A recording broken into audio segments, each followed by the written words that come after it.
வணக்கம் நண்பர்களே, எல்லாம் எப்படி இருக்கீங்க? உங்களை எப்படி இருக்கீங்கன்னு கேட்டே பல நாள் ஆயிடுச்சு. அதனால் கமெண்டில் வந்து சொல்லிட்டு போயிருங்க நீங்கள் எப்படி இருக்கீங்கன்னு. அப்புறம் இன்றைக்கி ஞாயிற்றுக்கிழமை, நம்மளுக்கு இன்றைக்கி எந்த ஒர்க் அவுட்டும் கிடையாது, ஃபுல்லாக ரெஸ்ட்டு தான். நான் ஒர்க் அவுட் பண்ணுறப்பெல்லாம் கரெக்டாக 6 மணிக்கு எழுந்திரிக்கலான்னு பார்க்குறேன், 6 மணிக்கு எழுந்திரிக்க முடியல. ஆனால் இன்றைக்கி ஞாயிற்றுக்கிழமை ரெஸ்ட்டு டே. காலையில் 5 மணிக்கெலாம் எழுந்திரிச்சிட்டேன். இது என்ன கர்மன்னு தெரில, சீக்கிரம் எழுந்திரிக்கணும்னு நினச்சா எழுந்திரிக்க முடியல, லேட்டாக நல்லா தூங்கணும்னு நினச்சா தூங்க முடியல. அப்புறம் இது சாக்லேட் பீனட் பட்டரு, இது வாங்கியே ஒரு 2 வாரத்துக்கு மேலே ஆயிடுச்சு. சரி, இது இப்படியே விட்டால் வேலைக்கு ஆகாதுன்ட்டு போய் கடையில் பிரெட்டு முட்டையை வாங்கிட்டேன். கொஞ்சமாக ஒரு சந்தோஷம், ஏன்னா பிரேக்ஃபாஸ்ட் ஈஸியாக முடிஞ்சிடும் நம்மளுக்கு. எப்போவுமே கிராஸ் ஆகும்போது இந்த மரத்தை பார்ப்பேன், நம்ம இது வீடியோ எடுத்தே ஆகணும்டான்ட்டு இன்றைக்கி எடுத்தாச்சு. ஏன்னா இத்தனை நாளாக சொல்லிகிட்டே இருப்பேன், ஆனால் எடுக்கவே மாட்டேன். வீட்டில் வந்துட்டு பிரேக்ஃபாஸ்ட்டை கம்முன்னு ரெடி பண்ணிட்டு ஜம்முன்னு சாப்பிட்டுனேன். அப்புறம் நேற்று பார்த்தீங்கன்னா இந்த 55 நாள் சவால் இல்லாமல் தனியாக ஒரு வீடியோ போட்டிருப்பேன்.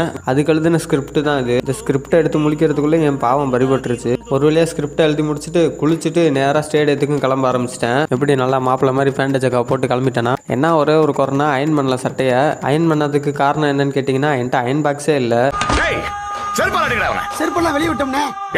மன்னிச்சிருக்க மக்களே, ஒரு வழியாக ஸ்டேடியத்துக்கு வந்துட்டேன். இங்கே வந்து ஒவ்வொரு வழியாக சொல்கிறப்ப தான் தெரியுது ஸ்டோரி டெல்லிங் எவ்வளோ பெரிய கஷ்டமான வேலைன்னு. ஜஸ்ட் ஒரு அவேர்னஸ் வீடியோ மாதிரி சொல்லணுன்றதுக்கு இவ்வளோ தடுமாறுது. புரியுது, எல்லாரோட வேலையும் கஷ்டம் தானே. ஒரு மத்தியான சாப்பாட்டுக்கு நல்லா ஒரு சாப்பாடை சாப்பிட்டுட்டு உறக்கத்தை போட்டு எழுந்திரிச்சிட்டேன். மன்னிக்கவும், மத்தியான சாப்பாடை தான் வீடியோ எடுக்காமல் விட்டேன், அதான் கிளிப்பை எடுக்க முடியல.